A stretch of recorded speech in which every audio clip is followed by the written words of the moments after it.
welcome to the Just Being Petty Show. I am A.W. Petty. So today, if you can recall, and if you saw my introductory video, I talked about how I was not going to be on the fence, how I was going to dish out criticism to both parties. Well, today is the day that I dish out the criticism to my party, the Democratic Party, who I feel is in trouble. They have some kinks in the armor. And I think it's up to us as Democrats, individuals, to bring this to their attention or to our party's attention. Because if we lose midterms, which I don't think we are, but we lose the presidency in 28, then I don't know where this country will go. So I'm going to bring some criticism, some hopefully is constructive criticism about what I see in the party and how we need to get back on track. Because like I said, I'm a Democrat, nothing but I see some things going on, and I think it's up to all of us to push out or to explain or to let the party know what we see.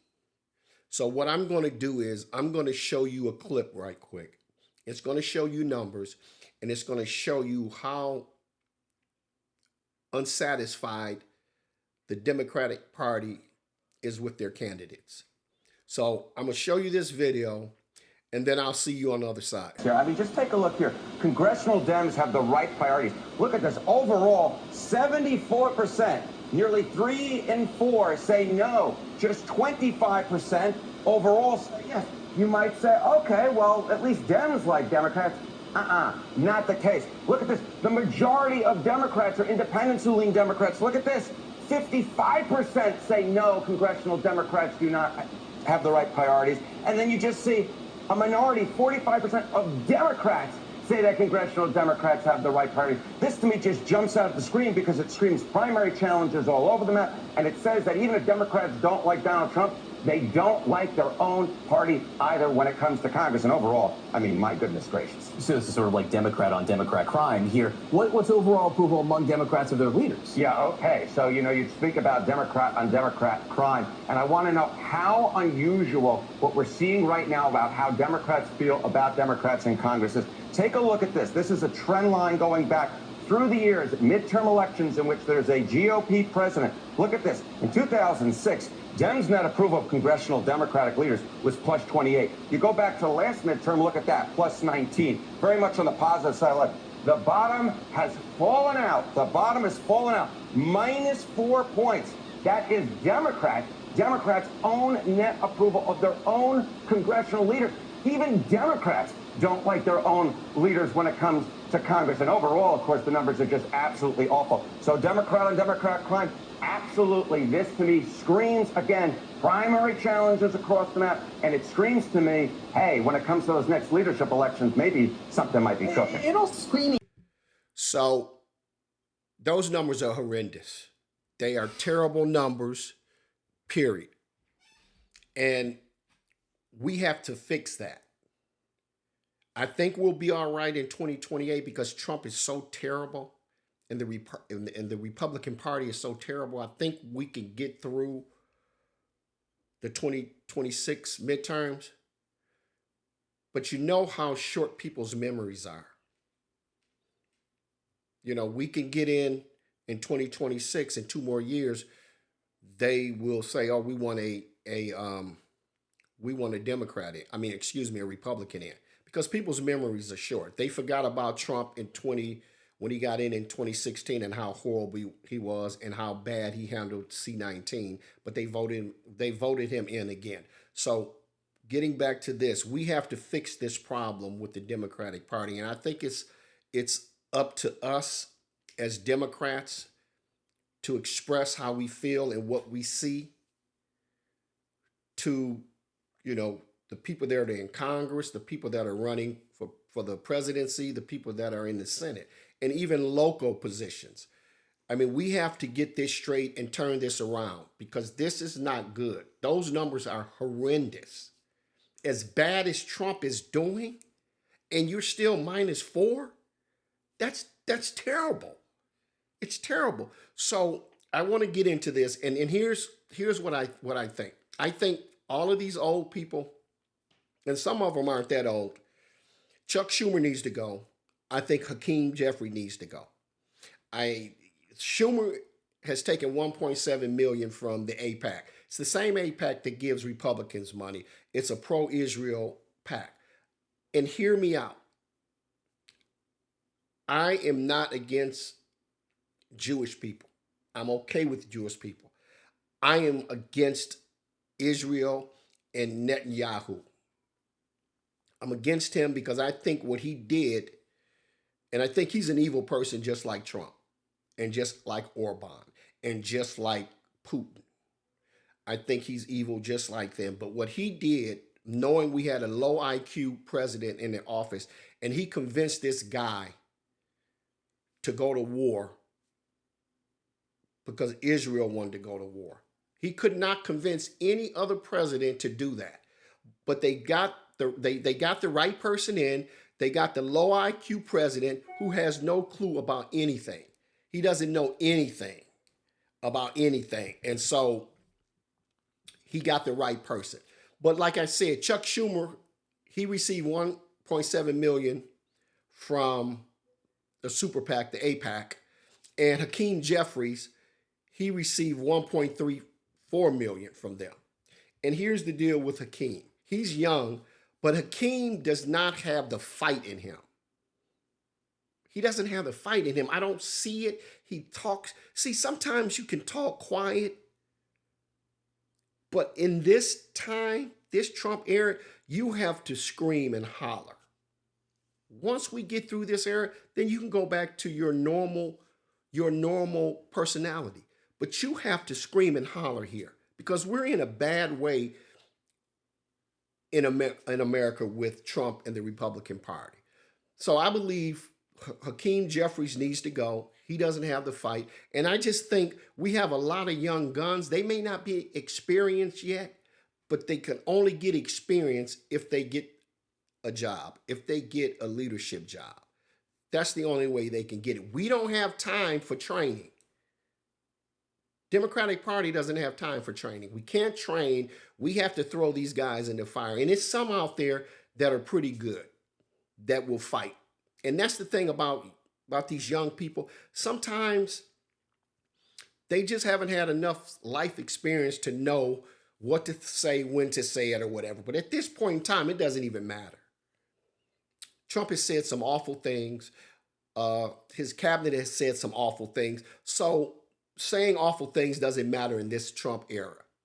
So again, we have some young people out there that I think we should elevate to these leadership positions and let them, they're pretty smart, and I think they can learn pretty fast. But again, like I said, Chuck Schumer needs to go. Hakeem Jeffrey needs to go. And anybody that's from this old Democratic regime, they need to go. We need young people in it that are willing to fight. And again, I think I said Chuck Schumer, he got 1.7 million from the AIPAC, and Hakeem Jeffries got 1.3 million from the AIPAC. So when I look at that, they're doing the same thing as the Republican Party. What else are they doing that we don't know about? You know, are both of these parties the same? They just have it set up where, hey, okay, you guys do the Democrats, we'll do the Republicans, but at the end we'll come together. I don't know. I'm just saying because sometimes it just seems strange to me. And I know at the end of the day, politics are politics, and they're all working for their constituents, their PACs, and that's what they're doing. But anyway, I digress. I think Chuck Schumer needs to go, and I think Hakeem Jeffrey needs to go because for our numbers to be this bad, there's no confidence in these guys, period. It's no confidence. So I'm going to talk about how the Democratic Party has no confidence in our leaders. So and I said this earlier, it's a perceived lack of fight and leadership. Many voters feel that the party is too passive, fails to act as strong opposition to Republican policies, and lack of strong leadership. That's what I'm saying. That's exactly what I'm saying. Economic frustration. See, I don't necessarily buy into this because I believe that when they get in, they do some good things. They may not cut taxes like like the Republicans do, but they put things in place. Biden fixed a mess. He fixed a total mess that Trump left. Barack Obama fixed a mess that W left. Clinton fixed the mess that Reagan left. You see this pattern here, but I don't think that that's so much I don't think that that's true because Joe Biden got in, he did what he did, he got us through the pandemic, things started to move, and then everybody voted him out. They voted him out. They put this moron back in office, and where we're now, we're back where we were. We're back where we were. I'm sorry. This is what I don't understand about how this election thing works. It seems to me that it's cyclical. You put a Democrat or Republican for 8 years, they're done with their term. People think, okay, well, let's just put in the opposite party. Why?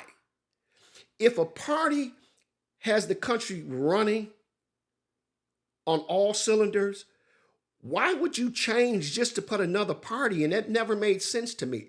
But that's what I see happen. That's another story, but that's what I see happening when it comes to electing the president. So here's a big issue: the ideological divide. So you have moderates, you have progressives, you have new Democrats. And to me, I don't think that's a problem. But at the end of the day, when it's time to come together and pick issues and pick a candidate, that's where we fracture. We fracture there because the Republicans have different ideologies also. They have like 5, 6, 7. I'll go over those in a minute. But that's where I think we have a problem. And the leadership that we have, no matter what you say about Pelosi, at the end of the day, she got her gang together, and they voted together. No matter what you say about Pelosi, she got them together and she kept them tight. Jeffries, I don't think has that in him, but that's an issue right there to me because you got progressives, you got moderates, and you have the new Democrats. So that's an issue to me there too. So then the cultural disconnect. So some voters view the party as out of touch with the concerns of ordinary Americans, focusing too heavily on niche culture issues rather than bread and butter economic issues. And you know what? I think I can agree with that. I can agree with that to a certain extent, like LGBTQ, and I don't have a problem with that. But I'm saying sometimes that gets us in a lot of problems. I'm for that. I'm for them having equal rights and things of that nature. I am. But that's the nature of this party. It's a tent with a bunch of people up under it. So that's what we have to do. And that's what we should do.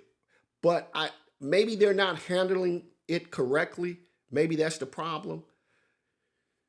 But I also know they don't fight back when the Republicans come with this culture garbage and this DEI and all of that stuff. They don't fight back enough for me on that issue. So that makes sense there. I can see that. And then they're saying the alienation of religious voters. I don't know about all of that. I mean, when you have evangelical nationalists, they're not going to be a part of the Democratic Party. So I don't know about that, and I believe, but I'm not a big religious guy, so I don't know if I've done enough research on that. But I don't think it's that. And this is big too: failure to communicate values. The party is often seen as too focused on specific policies, details, without effectively communicating a broader, inspiring, and positive national message. I can see that. but they're so busy fighting other stuff. I don't think they know how to do two or three things at the same time. And that's another issue that they have to work on. That's another issue that they have to work on. Lack of faith in the political system. Many Democrats are pessimistic about the future of the party and the country, with some expressing deep disillusionment with democratic institutions themselves, such as the Electoral College. Well, everybody's been upset about the Electoral College. But if you win, it's no problem. If you really look at the map, we should never lose. But when you have independents that turn and some Democrats that turn because they're listening to the message of the Republicans that are all BS and lies, then you're going to lose that. You're going to lose that because the Republican Party cannot win on its base only. They cannot win on MAGA only. They need independents and they probably need some Democrats. So as far as the Electoral College, they should get rid of. If they got rid of the Electoral College, we would win all the time. So they're not going to get rid of that. I don't see it in the future.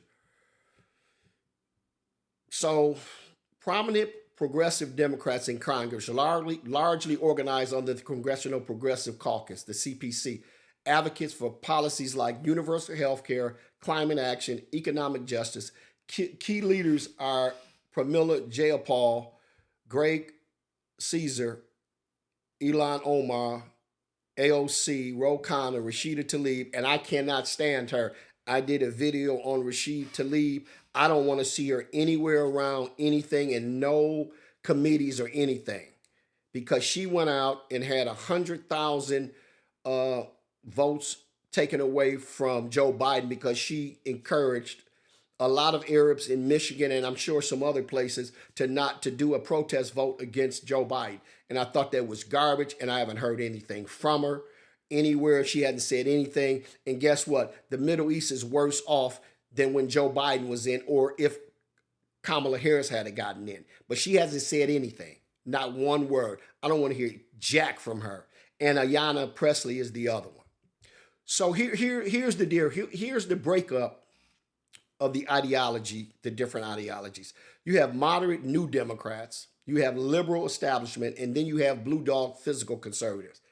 And I can't think of this guy's name in the Senate. I can't stand him. I think that's what he is, or he might even be a Republican. The big lurch guy, it's just not coming to my mind that always votes with the Republican.